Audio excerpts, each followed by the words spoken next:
तो गीता के साथ हमारा ये जो सफर चल रहा है वो आज 5वें अध्याय तक आ पहुंचा है।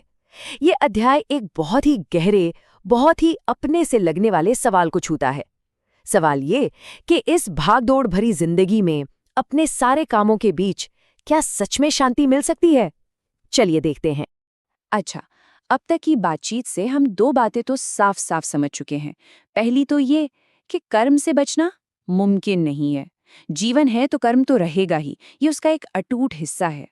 और दूसरी बात ये जो बहुत उम्मीद देती है कि इसी कर्म के बहाव में रहते हुए भी एक नई शुरुआत हमेशा हो सकती है। अपने कामों के बीच में ही खुद को पूरी तरह से बदला जा सकता है। तो जब ये दो विचारे एक साथ आकर मिलते हैं तो अर्जुन के मन में एक बहुत ही स्वाभाविक सी उलझन पैदा होती है, शायद वैसी ही जैसी कभी ना कभी हम सबके मन में उठती है। वो पूछते हैं कि अगर कर्म करना भी जरूरी है और ज्ञान के रास्ते पर चलना भी जरूरी है, तो फिर दोनों में से बेहतर क्या है? क्या सब कुछ छोड़कर दुनिया से संन्यास ले लेना चाहिए या दुनिया में रहकर ही अपने कर्म करते रहना चाहिए? देखिए, यही एक सवाल इस पूरे अध्याय की नींव है। और कृष्ण का जवाब बहुत ही शांत, बहुत ही खूबसूरत है। वो इसे सही और गलत के तराजू पर नहीं तोलते। वो इसे दो अलग अलग रास्तों की तरह देखते हैं जिनकी मंजिल एक ही है। वो कहते हैं संन्यासः कर्मयोगस्य निःश्रेयस करावुभौ। इन शब्दों में ही एक ठहराव है, एक सुकून है। इसका मतलब है कि संन्यास यानी त्याग का रास्ता और कर्मयोग यानी कर्म में रहकर संतुलन साधने का रास्ता, ये दोनों ही निःश्रेयस की ओर ले जाते हैं। मतलब उस परम कल्याण की ओर जहाँ कोई दुख, कोई बेचैनी नहीं है। मंजिल एक ही है। तो एक तरफ है बाहरी रूप से सब कुछ छोड़ देना और दूसरी तरफ है कर्म करते हुए अंदर से मुक्त रहना। कृष्ण इन दोनों के बीच का एक बहुत ही बारीक सा फर्क समझाते हैं। वो कहते हैं कि हाँ, दोनों ही रास्ते महान हैं, लेकिन कर्मयोग ज्यादा सहज है। ज्यादातर लोगों के लिए ये ज्यादा प्रैक्टिकल है, ज्यादा सुलभ है, और ये बात कृष्ण की गहरी करुणा को दिखाती है। अब इस बात को थोड़ा और गहराई से समझते हैं। कृष्ण ये नहीं कह रहे हैं कि त्याग का विचार गलत है। वो बस ये बता रहे हैं कि असली त्याग होना कहाँ चाहिए, बाहर या भीतर। उनका पूरा संदेश यही है कि असली त्याग बाहर की चीजों को छोड़ने का नहीं, बल्कि भीतर की पकड़ को ढीला करने का नाम है। दुनिया नहीं छोड़नी है, दुनिया के प्रति जो हमारी जिद है, जो मोह है, उस पकड़ को छोड़ना है।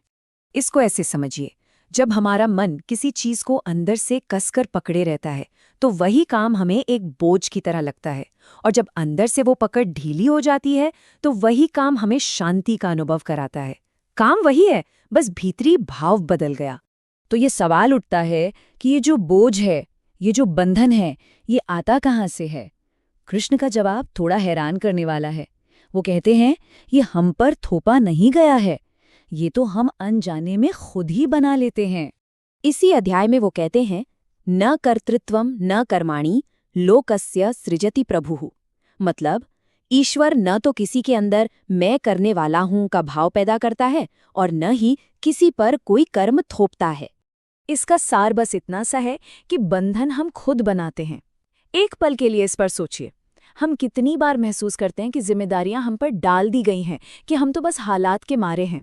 लेकिन गीता एक बिल्कुल नई दृष्टि देती है। वो कहती है काम तो स्थिति से आता है, पर बोझ हमारी अपनी पकड़ से आता है।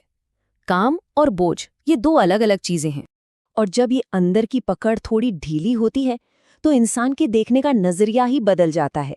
वो दुनिया को एक नई नजर से देखता है, एक ऐसी नजर जिसमें शांति है। कृष्ण इसी अवस्था के बारे में कहते हैं विद्या विनय संपन्ने ब्राह्मणे गवी हस्तिनी। इसका अर्थ है कि जो ज्ञानी है, जो शांत है, उसकी नज़र में एक विद्वान ब्राह्मण में, एक गाय में या एक हाथी में कोई फर्क नहीं रह जाता। वो सबको एक समान भाव से देखता है। ऐसा इसलिए होता है क्योंकि जब मन सच में स्थिर हो जाता है तो वो तुलना करना बंद कर देता है, और जहाँ तुलना नहीं होती बस वहीं सच्ची शांति संभव हो पाती है। यही कर्म के बीच शांति पाने का रहस्य है। तो आखिर में ये शांति है कहाँ? क्या इसके लिए कहीं भागकर जाना पड़ता है या ये यहीं इसी पल में मौजूद है? इस अध्याय का पूरा सार यही है कि शांति कहीं भागकर जाने से नहीं मिलती, ये शांति तो जीवन की ठीक बीचों बीच अपने सारे कर्मों को करते हुए ही मिलती है। अगर इस पूरी बातचीत से सिर्फ एक बात अपने साथ लेकर जानी हो तो वो ये है कि शांति के लिए कहीं और जाने की कोई ज़रूरत नहीं है। बस जहाँ है वहीं अपनी पकड़ थोड़ी सी ढीली करनी है।